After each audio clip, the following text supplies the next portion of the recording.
this video, I'm going to be talking about when to buy stocks. We're going to be talking about investing and trading because there are many different ways you can buy a stock. And I mean, timing it is kind of important, but there's so many different methods and it's worth explaining each of them.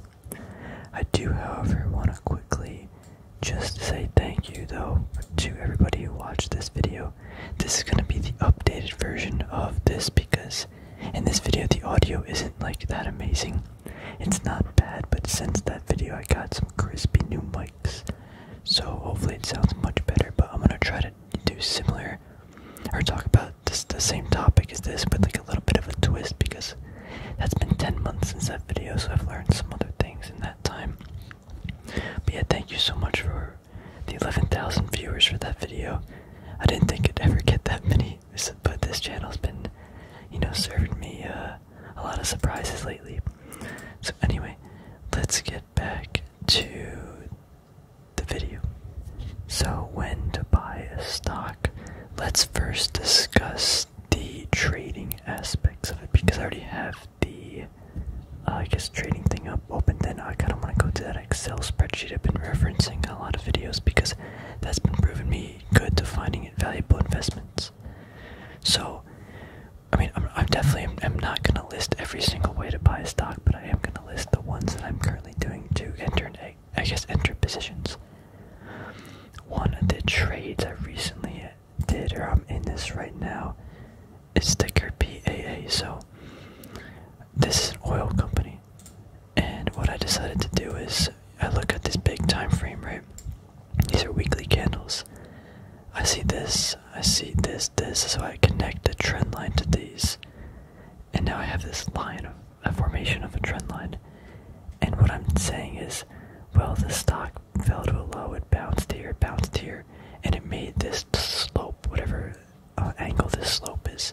So on this angle, I am assuming that someone is buying at this trend line, saying it's at a value.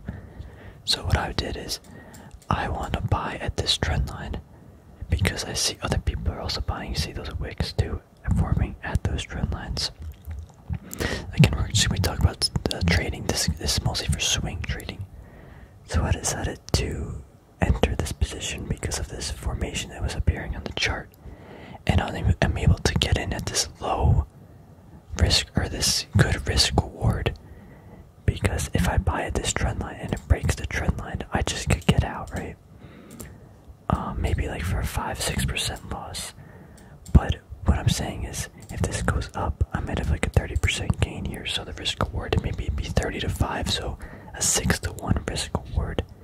If I were to buy this, if I wanted this trade and I were to buy, like let's say up here, well, this would be a very unideal time to buy, because my downside could be 10-15%, my upside could be 15% maybe. Just saying, from a risk reward point of view, because those scenarios don't have to play out. But from a trading point of view, I think that it will hold this trend line, and that is what I am buying off of. That's my thesis in this trade. This trend line should hold because XYZ factors.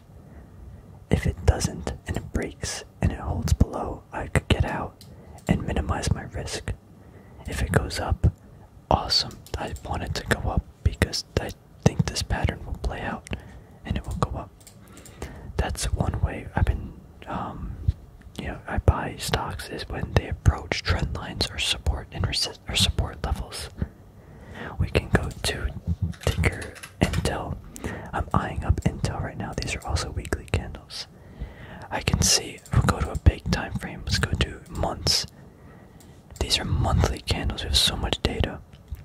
What do I see right here?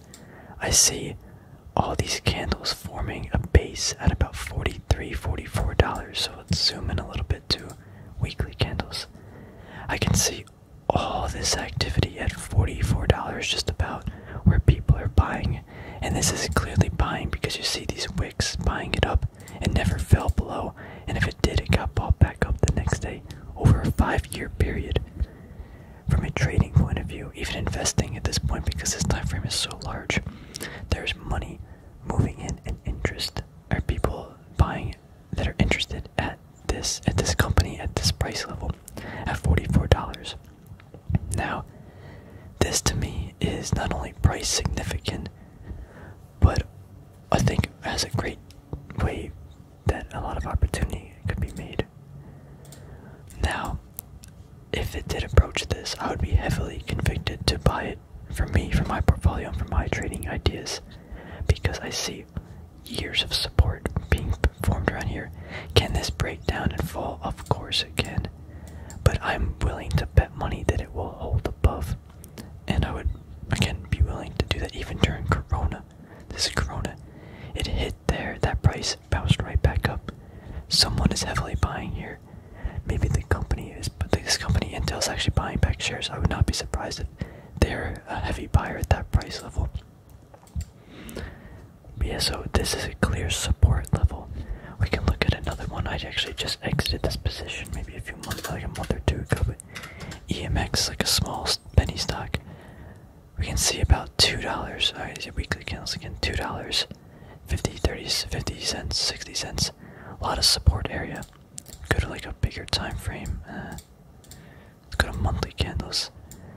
You can see that just around anywhere from 280 to 270. There's a lot of people buying. Anywhere up here, the resistance is where people are selling. Got a buy zone, got a sell zone. We also have this support, the rising support level, where if this did fall, it will probably catch that.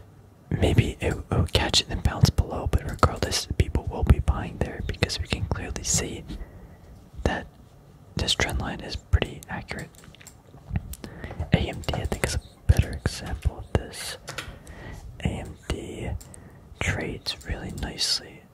If we go back to, this was a good, I always use this as a trading example because it was a really good one that I had. I bought like, I don't even know, 55, it was 55. So like these are weekly candles, so like this week I bought, because I saw this big trend line. I mean, this isn't a perfect trend line, but we have all this resistance right here, right, pushing the stock down. However, there's continuous higher lows and strength getting built in here, right? Let me try to get a better angle. But yeah, we have these continuous resistance. This kind of shows people are selling up here. However, it's also rising up. So as the pressure builds from the sellers, the buyers keep buying, and eventually it did break, and that was a good trade. But the reason why I decided to buy here was because it was at a trend line that I deemed to be significant, and that trend line was this big one. Try to grab it, sorry. From back here, I kind of just drew this. We got all these are monthly candles. We have 1, 2, 3, 4, 5, 6. A fall down, kind of back up 7, 8, 9, basically 10, 11, 12. Look at all those monthly candles getting held up by that rising trend line. To me, that was like, okay, we have all this momentum and support at this trend line over a couple of years. It's probably, and then we had 1, 2, 3, basically 4 attempts at $60. It didn't break it, and I figured now would be the time. It was either now or, yeah, here's the thing. I was not convicted this would 100% break, right? That's why I'm managing the risk reward. I could have bought the stock at, like, let's say 60 or 59. But if it falls, I'd lose 7% or something. Then it goes up, and I don't know how much I would make because it's just an estimate, you know. But if I'm down at this trend line, and say it falls like 5-10%, you know, I'm getting out. But this has the potential to go and break this and run up. So buying at the trend line allows me to have the same conviction in a trade with a higher level of, or a better level of risk reward. So over time, if you have better risk reward, obviously, like, you're gonna make just more money and be more profitable because the probability element in these trades will, you know, come into effect, and you'll be able to essentially, you know, just again make more money because you're smarter with the trades you make. But yeah, so buying at support and resistance levels or trend lines, which is also could be a rising support, is one way that I enter trades. There are obviously other reasons why I buy them, like a specific trade, like this PAA trade I got going on. I think it's an oil play. I think crude oil is going higher, so we can take a look at crude oil chart. You know, I could use that to use an indicator as to where I think PAA might go. So that's one way. There's obviously other like theses and reasons to buy a stock, but I just want to show you when to buy as opposed to why and where, because that's all going to come down, or not where, but why, because the why is more, I guess, user specific, but the when is kind of a little bit more universal. So we got the trend line, we got like rising support. So I think that's really all I do for the trading. I try to make it as simplistic as possible, because the more you complicate, or the more I complicate things, the less money I make, you know. We also had a trade on Apple too. Apple, now we're going daily candles for this. Bought at like, I don't know, 128, maybe something like that. Because it was at this trend line, I was like, you know what, Apple's probably going higher. So 128. I sold at 150 though, because psychological support of 150. I was like, yeah, I don't think it's gonna break that, and it didn't break it for like a month, but now it's breaking it. But it was a decent little trade. But ultimately, I bought. I think it's better on a weekly candle, it's our time frame, because we have this a rising support, which is also this trend line, rising trend line. There's two of them going on. It really depends. This one was the first one I had. It was connecting all these. So let me just show you this. Without this trend line here, this was the first trend line. Let's say I didn't have any of this data.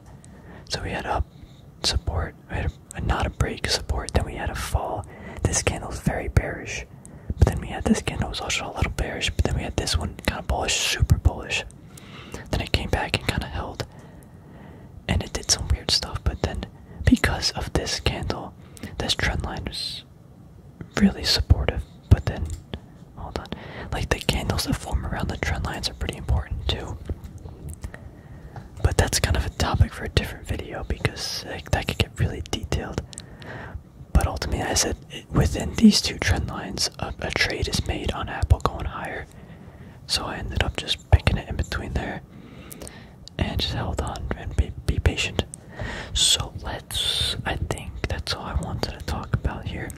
In the other video, I might discuss some other ways I trade and buy some stuff, but ultimately, I really try to see a pattern forming, or a volatility pattern like this, where when something is like kind of funneling around some price action. AMD again is like the best example. You can clearly see here the channeling of the candlesticks here, you know, in those trades, or even like PAA in those trades, like where these things are funneling. Ultimately, something's gonna break out eventually to the up or downside. And if I get in at a certain risk reward level where the trend line or support levels are matching, then I can have a good risk reward trade. Dave and Buster's is one I'm watching for a while. On monthly candles, we can see very strong support at $37. We follow this back here, but it ultimately broke it really fast too.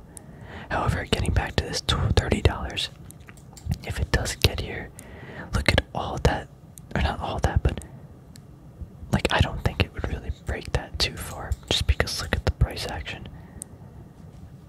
Someone's buying there, and it only fell this hard because of Corona. So yeah, there's just definitely some trades out there. I'm not recommending any of these trades, probably too, because by the time anyone's watching this, it's gonna be super in the future. But also, again, I'm not like a licensed advisor or anything. I'm just showing you guys like when I buy stocks. But yeah, I would be looking at, for Dave and Buster's, let's say at like $30 based on the price action of the past. Let's go on over to investing. So I'm gonna go open up my little thing, my chart. So now let's talk about when to buy from like an investing point of view. Now there's like a million ways to like do this, but I think I've narrowed it down to what is important to me. So one of the things that you can do, that I've been doing, is called the free cash flow model, or whatever, free cash flow multiplier. We're going to use Walgreens as an example, because this is one that is really good free cash flow valuation right now. What you can do is you could take the free cash flow of the company, give it a multiple anywhere from, let's say, 10 to like 30,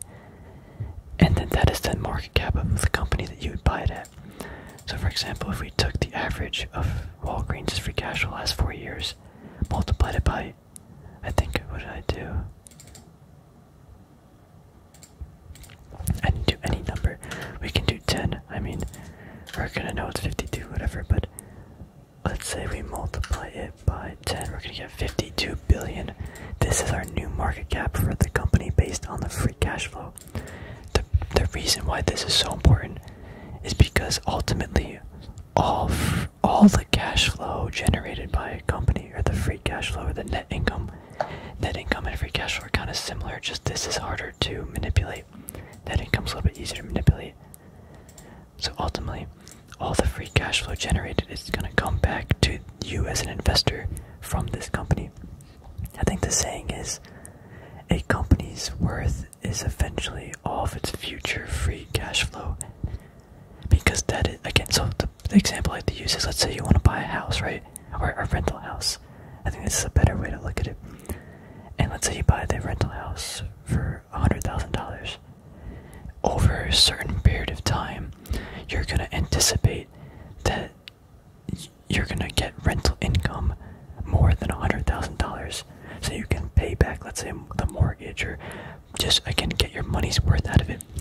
You also want the company to appreciate in value, right? Or that company, your rental property, but you don't know if it will for sure.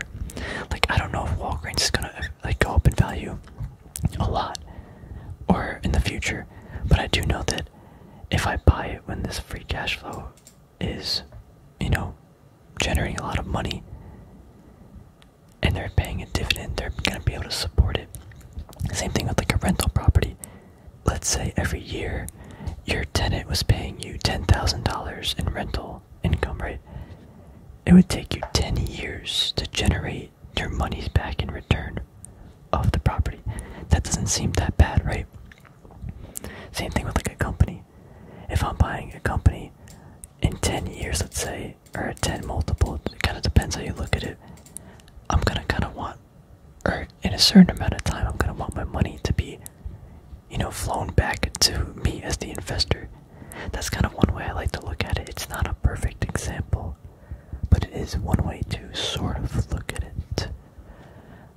But this multiple doesn't work for everything, like every company, but it's kind of a good way for me to gauge if the company's earning money. How many years is it going to take, or how long would I expect for the money to get back to me? That's kind of like what a PE ratio is. If you have a PE ratio of 20, and let's say the company's price stays the same and the earnings stay the same, how long is it going to take for you, the investor, to get back the money that you invested? That's why the higher PE ratio stocks are kind of less desirable, unless if they obviously, generate more money in the future. That's where like this multiple comes in too, is if I anticipate that a company like, let's say, Google or something is going to make more money in the future, where's Google, then I'm probably willing to pay a higher multiple, let's say 35 multiple. But anyway, let's go back to Walgreens. I'm going to assume, though, when I do my fundamental analysis, that everything, or not everything, but the company itself is of value to me. I want to see some revenue increase, some decent margins. Are they buying back shares? There's a lot of other aspects to buy, like when buying a stock. That's why the what and the why are important. But this video, we're going to be talking about the when. So I can do that in some other video, but if you watch really any of my videos on Mondays, I think we've been talking about this basically every Monday, analyzing stocks. But the when is going to come down to this. So right now, Walgreens for me, when I do this analysis and I do a 10 multiple, which is a very low multiple, usually like you do 15 to 20, but a 10 multiple puts this company at a 52 billion valuation. So that is automatically a lot less than 41, so I think this company will appreciate in value. Not only that, but they're paying a dividend too, on top of that.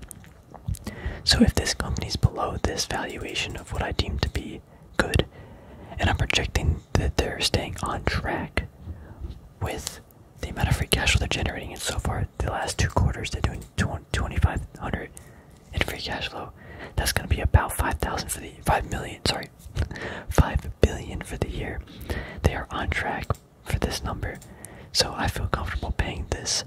So as long as this number is below the current market cap, I should be buying the stock when I could.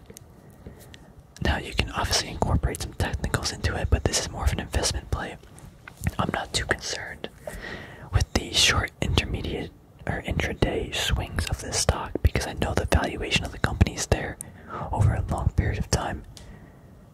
So now that we saw a good one, let's look at like a bad one. And let's go to, maybe not a bad one per se, but let's just go to a different one. I'm eyeing up, I guess. I could do Intel's another good one. I guess I deleted all the bad ones. So let's just look at Google, which actually is kind of a bad one. But we know Google's a great stock where they're growing very fast. We can see that in their revenue growth. They got a lot of good or high margins, buying back shares, solid company, and I do expect them to grow in the future. However, they're sitting at a 1.8 trillion market cap. Trillion. Talking huge numbers here. So, and they're only making in free cash flow 23, 20, whatever, 30, 42. They're on track to do about 60 billion free cash flow this year. So even if we take this average though, and we give it a 35 multiple, which is a high multiple, that's giving us a $1 trillion market cap, which is almost half of what it is right now. It's gotta fall a lot. And again, that's not to say Google's a bad investment because or a bad company. The company's great. I'm not saying the company's bad, but I'm saying the stock right now is not valuable if you're assuming these metrics. Now, let's assume Google makes 60 billion each year, right? Let's assume the new multiple is going to be, or the new free cash flow every year is 60, and we put like a 20 billion multiple on, or a 20 multiple on it, right? That gives us a market cap of 1.2 trillion, which is still higher than what it is today. So, if we assume, we have to assume that that Google's going to be making 60 billion a year. And then if we put a 30 multiple on that assumption, it's 1.8 trillion, which Google could do in the future. But I'm saying for me, that's not valuable, and that's not a good time to buy. If Google does get back to a level of, let's say, 1 trillion, then the free cash flow will align with it. And again, we're getting back to basic principles of investing and just, I guess, understanding of stocks. All future free cash flow will eventually be the market value of the company, or, flow back into the company. I forgot exactly what the wording was that I said before, but it was good before. Again, this free cash flow, you can use other like free cash flow models and such to evaluate a company, but this is just the one I use because it's simple and it makes sense to me.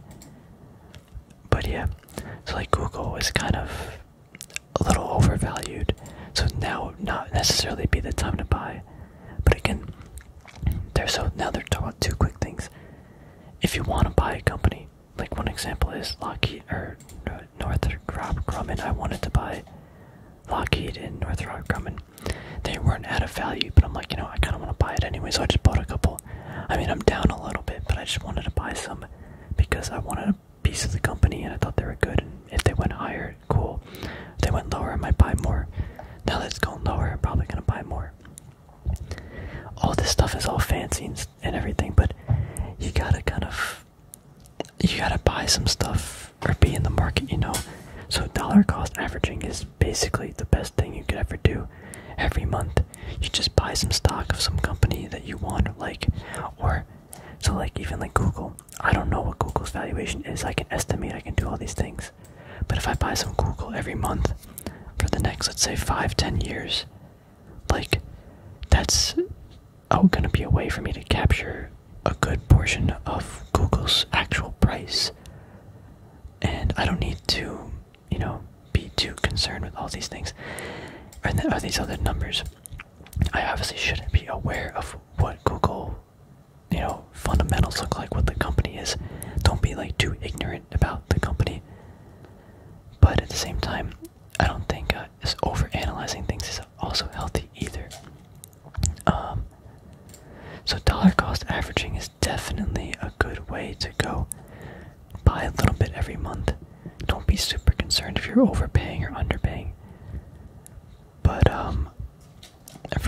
personally, I do think that there are good and bad times to buy some stocks. Like, I think Walgreens is a good stock to buy right now, just again based on kind of the valuation of it.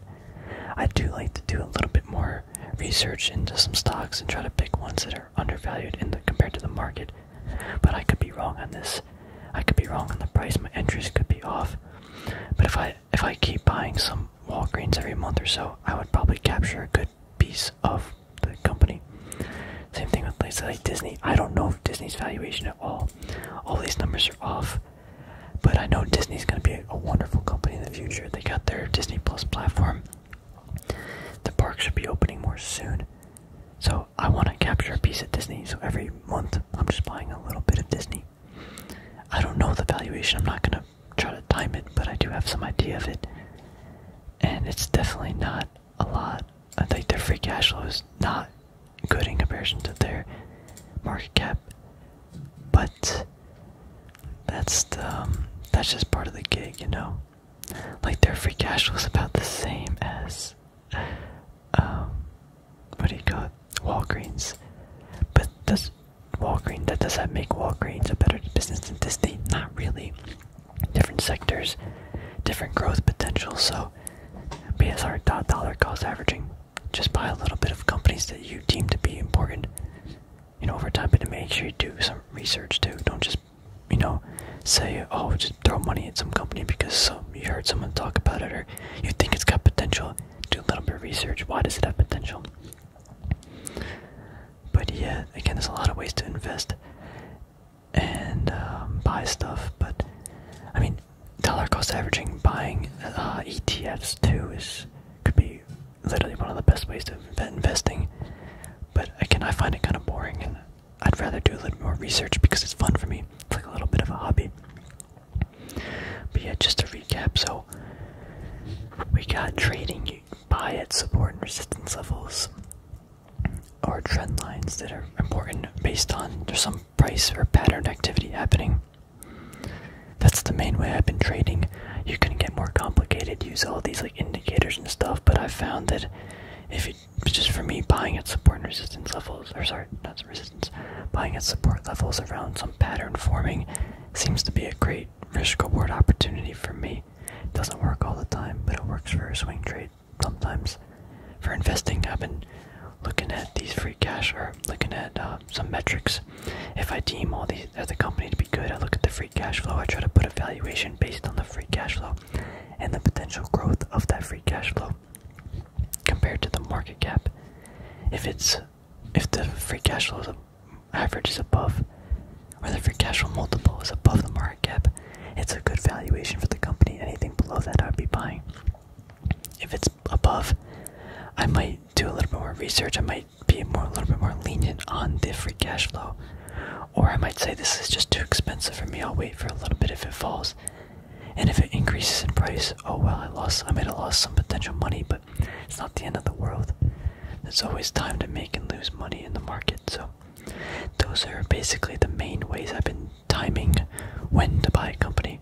But again, if you don't want to time it, if you want to have a little bit more hands-off, dollar cost averaging into either large ETFs or market ETFs or companies that you have deemed to be valuable, just dollar cost averaging into those companies could be very, very effective. I wouldn't overstress too much when to buy specifically a stock, because I've found that I am always more wrong than I'm right. I always time my trades wrong. I always time my investments kind of wrong. I mean, I try. Sometimes it works out, but that's more luck of the probability. But I've just found that I buy something, it just goes down. And if I'm not in it for the right reasons, then I don't know why I'm in it, and I start panicking, and then you just sell, then you lose money. And so you gotta have the right reasons why you're buying, what you're buying. The when it's important. It definitely is important, the when.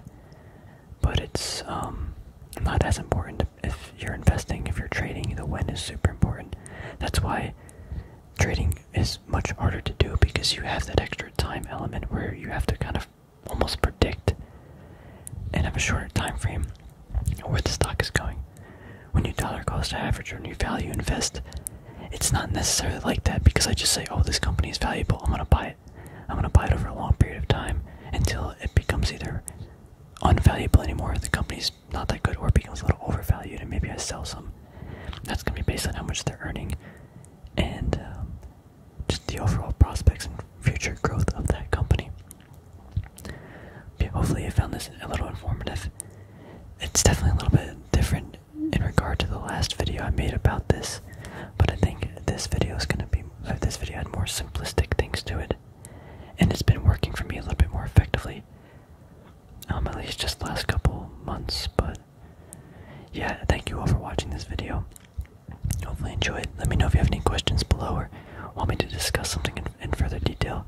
I do talk a lot about this stuff, like every week we've been chatting about this, so there's a lot of videos about me talking about this and using, like just again talking about the financials of a company. So I feel like creating a video about specifically how I use this is not that important because I show every video how I use it. But yeah, I forgot. I think I just went on a little bit of a tangent, but I was thinking about something else. But yeah, thanks for watching, everybody. Hopefully you found this informative and relaxing. These mics are a lot